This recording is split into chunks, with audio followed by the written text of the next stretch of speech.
धन्यवाद अध्यक्ष जी। आज मैं अपनी पार्टी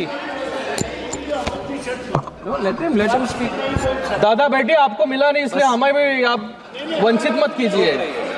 बस एक्सप्रेस करना चाहते हैं हम भी। मैं आज अपनी पार्टी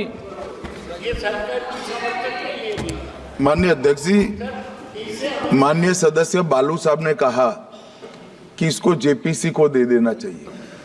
जब ये संविधान सुधार का विधेयक, संवैधानिक संशोधन जब कैबिनेट में चर्चा में आया, तब प्रधानमंत्री जी ने स्वयं मंशा व्यक्त करी थी कि इसको जेपीसी को देना चाहिए।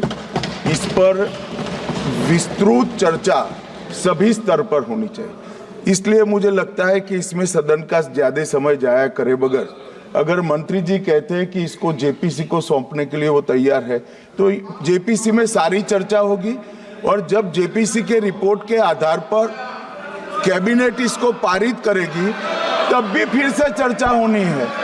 तो मैं मानता हूं कि माननीय मंत्री जी अगर जेपीसी में रखने की इच्छा व्यक्त करते हैं तो यहीं पर एक चीज समाप्त हो जाएगी।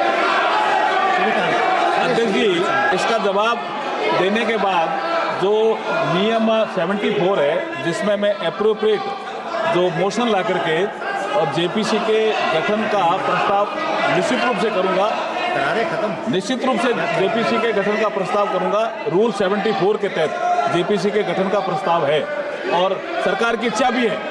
श्रीकांत शिंदे जी संतृप्त हैं।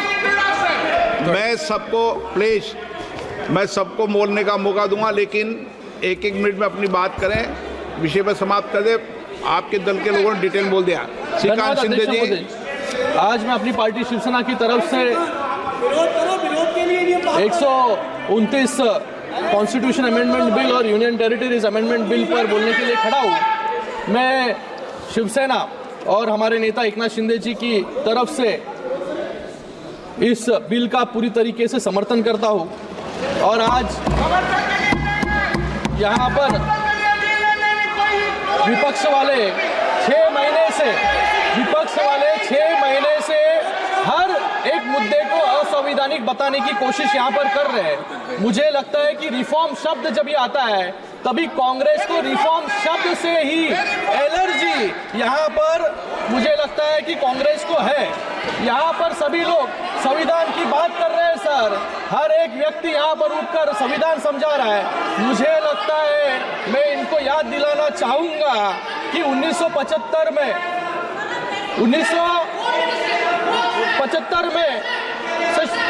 इंदिरा गांधी सर, ये बिल जो 1975 को शुरू करता हूँ, इंदिरा गांधी जी को इलाहाबाद हाईकोर्ट ने इलेक्शन मैल प्रैक्टिस। अरे वो विषय क्या है, आप संक्षिप्त में करिए। सर एक पॉइंट बोल रहा हूँ सर, यानी इलेक्शन मैल प्रैक्टिस और यानी चुनावी भ्रष्टाचार के लिए गिनती पाया और 6 साल के लिए डिस्क्वालीफाई कर दिया।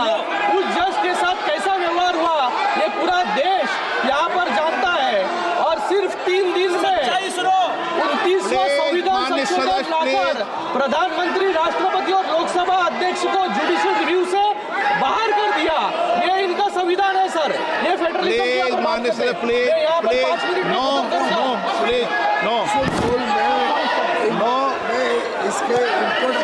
नो माननीय प्लीज। ये बिल क्यों जरूरी है, ये 2 पॉइंट्स में समझाना चाहूंगा सर।